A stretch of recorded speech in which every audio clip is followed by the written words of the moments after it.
방위사업청 측은 최근 제작사인 한국항공우주산업과 공군 등 정부, 민간 전문가들이 참석한 상세 설계 검토 회의에서 KF-X 설계에 군의 요구 조건이 모두 반영된 것으로 결론 내렸다고 전했습니다. 이에 따라 KF-X 시제기 제작에 착수하기로 했다는 것.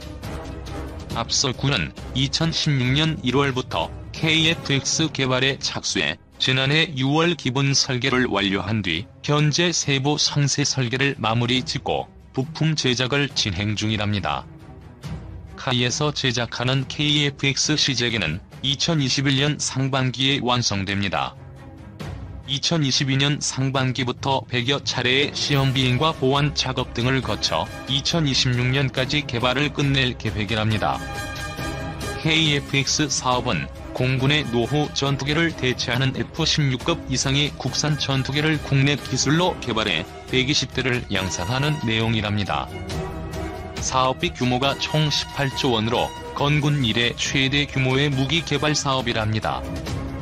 공군은 다음 달 개최되는 서울국제항공우주 및 방위산업 전시회에 실물 크기의 KF-X 모형을 전시할 예정입니다. 드디어 우여곡절도 많았던 KF-X의 시제기가 21년 4월을 목표로 조립에 들어갔다는 소식입니다. 여기서 KF-X 사업은 단군 이래 최대인 사업이라고 많이들 불리는데요. 그 이유는 개발비만 8조 6천억이고 계획된 120대 수량 양산까지 하면 총 18조 6천억 원이기 때문입니다. 이 사업이 돈이 너무 많이 들자 다른 나라와 손을 잡기로 하였고 터키와 인리가 있었지만 최종적으로 개발비의 20%인 1조 2천억과 50대를 도입하는 방향으로 하여 사업을 진행하고 있습니다. 업이 시작된 계기는 노후화된 주로 3세대인 F-4 팬텀, F-5 4세대 전투기인 F-16 등이 너무 오랫동안 운용이 되었기 때문에 4.5세대의 전투기를 우리나라의 기술로 개발하여 자주 국방을 이루고자 시작된 사업입니다. 만약 KF-X가 도입된다면 가장 상위 엔트리에는 5세대 스텔스 전투기인 F-35E가 위치하게 되고 그 밑에 엔트리에 F-15K 슬램이글 그리고 그 밑에 KF-X가 위치하여서 우리나라의 공군력을 상승시킬 것으로 보입니다. 이 계획은 이지스함 계획인 세종대왕함을 만들 때와 같이 블록 -1, 블록 -2, 블록 -3으로 나누어서 진행한다는 계획이고 마지막 블록 -3에서는 엔진의 국산화와 5세대 전투기 즉 스텔스 전투기를 만들겠다는 목표로 이 사업이 진행되고 있다. KF-X의 스펙으로는 쌍발 엔진 4.4만 파운드의 추력과 최대 이륙重량 5.4만 파운드로 엔진은 미국 지사의 F-410사지 2400으로 이 엔진이 장착된 전투기로 FA-18이 F 슈퍼 호넷 등이 있다. 중간에 미국에서 F-35를 들여오면서 핵심 4대 기술을 준다고 했다가 주지 않는 등의 문제가 있었지만 그러한 문제들을 미국이 아닌 다른 나라의 회사들과 협력하여 개발하는 등 예를 들어서 4대 기술인 AESA 능동전자주사식 레이더과 같이 해결하고 시제기에 들어간 만큼 얻는 시제기에 도달하고 처녀 비행에 성공했으면 좋겠습니다.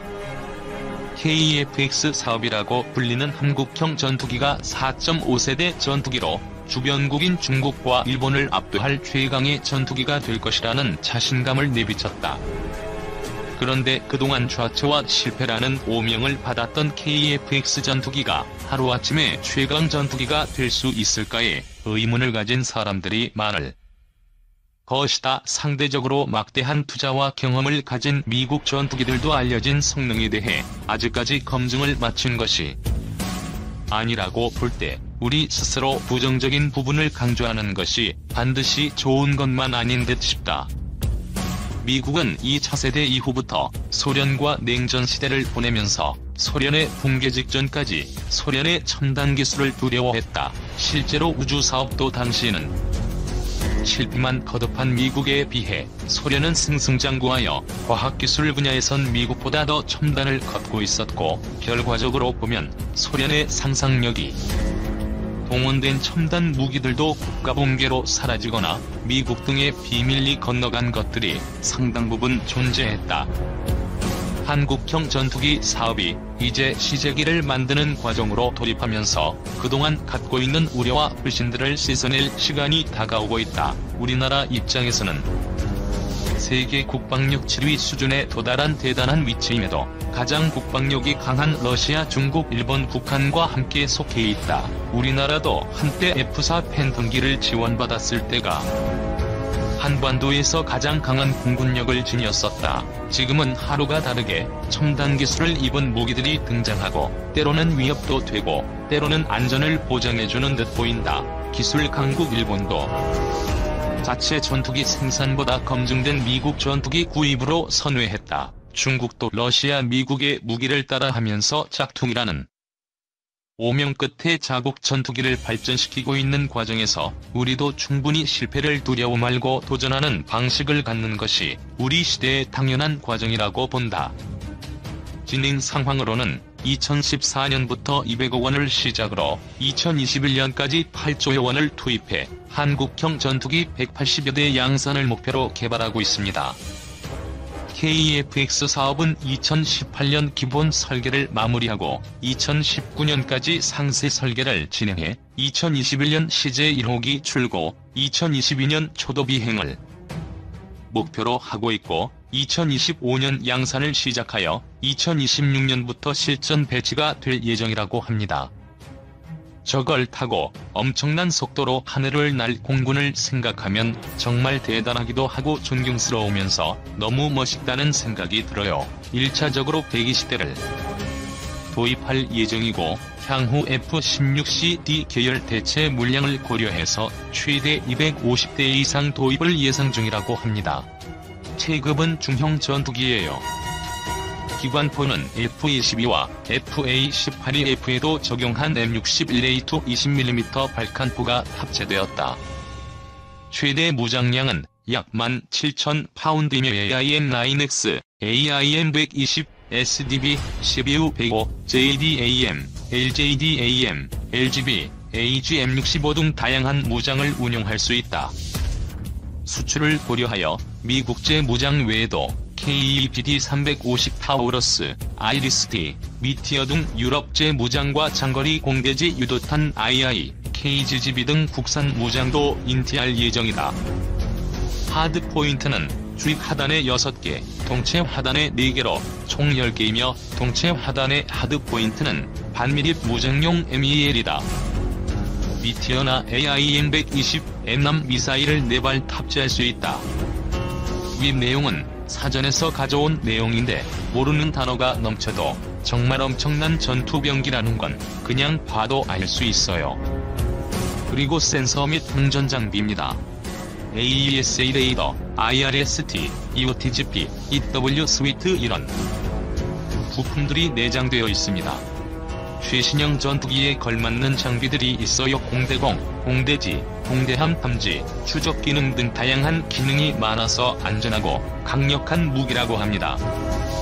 머리가 아플 정도의 성능들이 많은데 무엇보다 우리나라에도 이제 신형 5세대 전투기가 생긴다는 사실이 뭔가 한국인으로서 자랑스럽고 대한민국 차세대 전투기 사업이 잘 됐으면 좋겠다는 응원을 보내게 되는 것 같습니다. 마지막으로 재원에 대해서 알려드릴게요.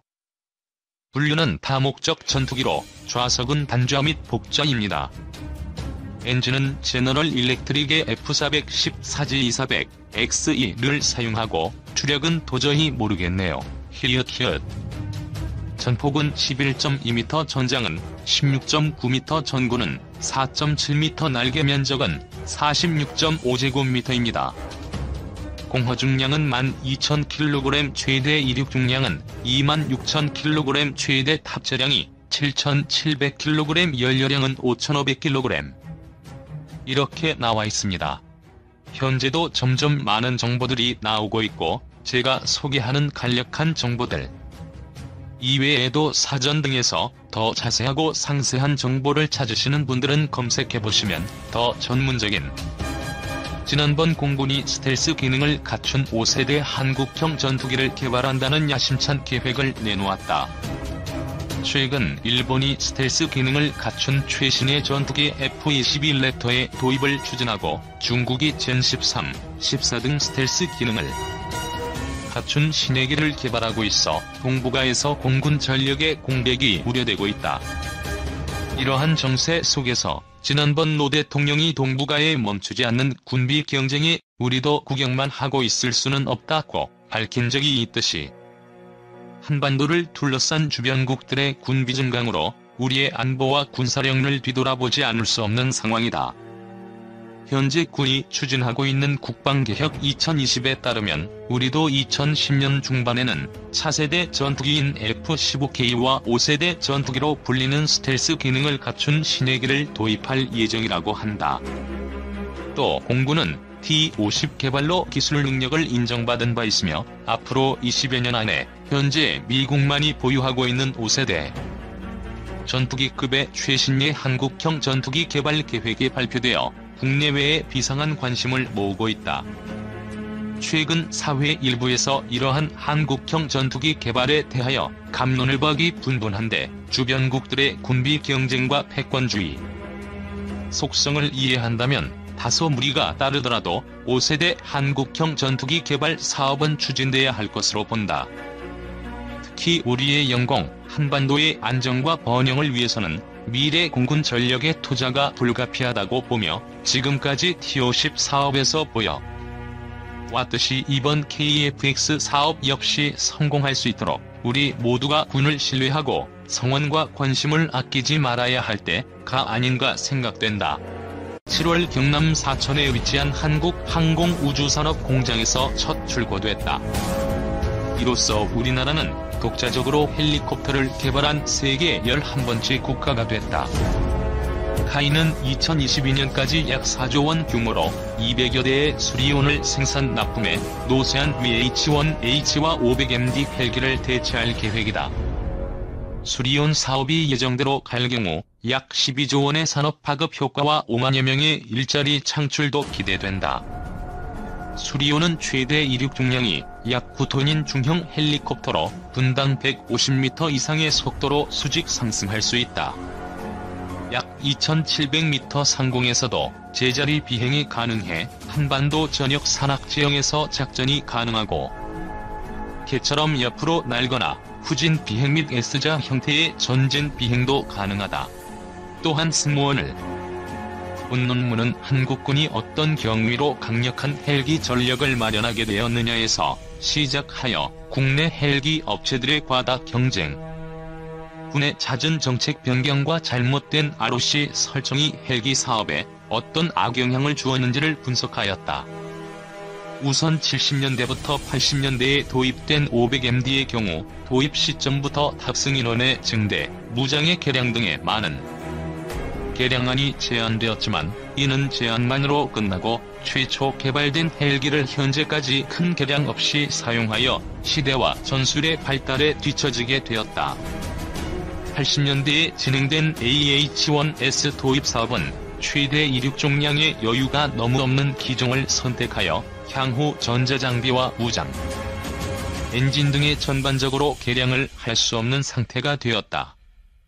또한 라이센스 양산을 할 수 있는 수준의 대량이 도입되었음에도 여러 차례 끊어서 도입됨으로써 국내에서 공격 헬기를 양산해 볼 수 있는 기회를 잃게 되었다. 80년대부터 90년대에 진행된 HX 사업의 경우 난립한 항공업체들의 과다 경쟁으로 대형 HX 사업 이외의 모든 사업이 파행에 치달았다.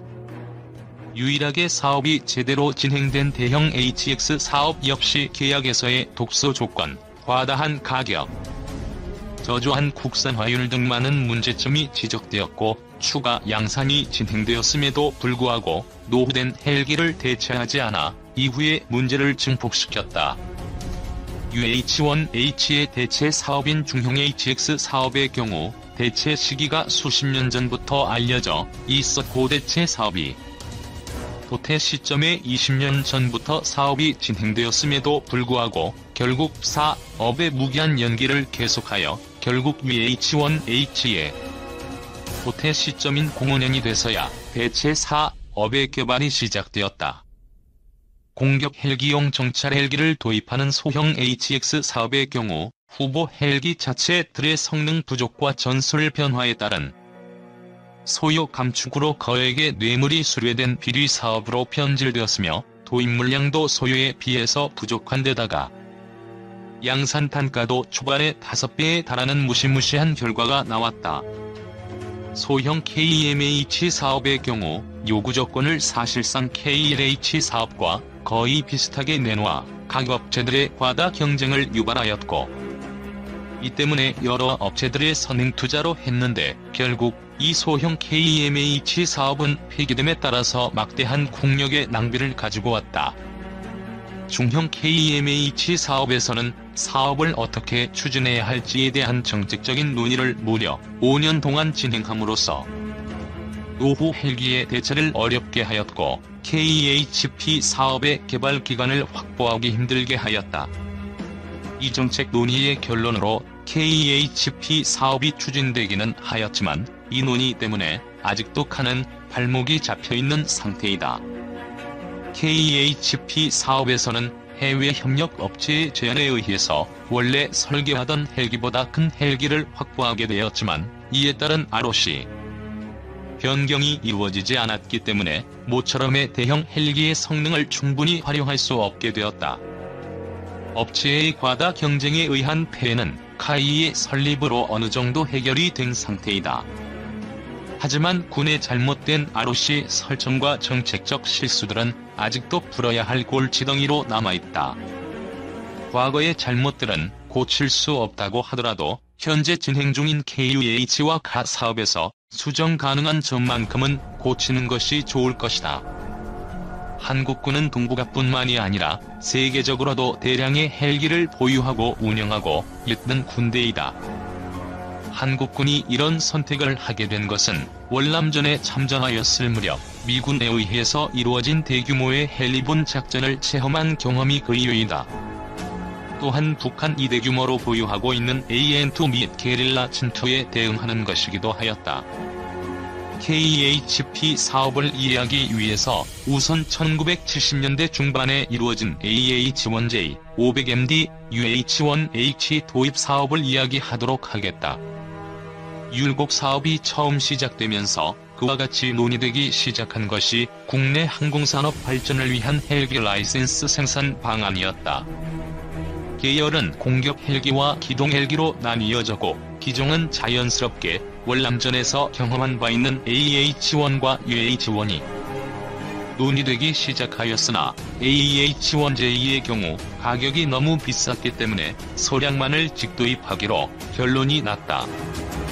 국내에 1976년에 도입되었다고 알려져 있는 AH-1J는 사실 1977년 6월 30일 미국 방송에서 매회에 680만 달러의 수출 승인 허가 요청을 내었고 플레이트 인터내셔널 등의 당시의 군사 잡지 등을 보면 1978년에 인도되었다고 언급되곤 한다. 또한 국회 예산처에서 발행한 KHP 사전평가에서도 1977년 도입으로 명시하고 있다.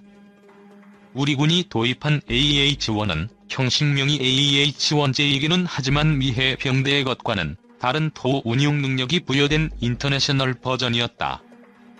총 8대가 도입되었으며 3대는 손실되고 5대만이 운용되다가 수명 주기인 30년이 도래한 2007년에 도태하여 현재는 전쟁기념관 등에 전시되어 있는 상태이다. 다음에 논의된 것은 대게릴라전을 위한 헬기의 국산화였다.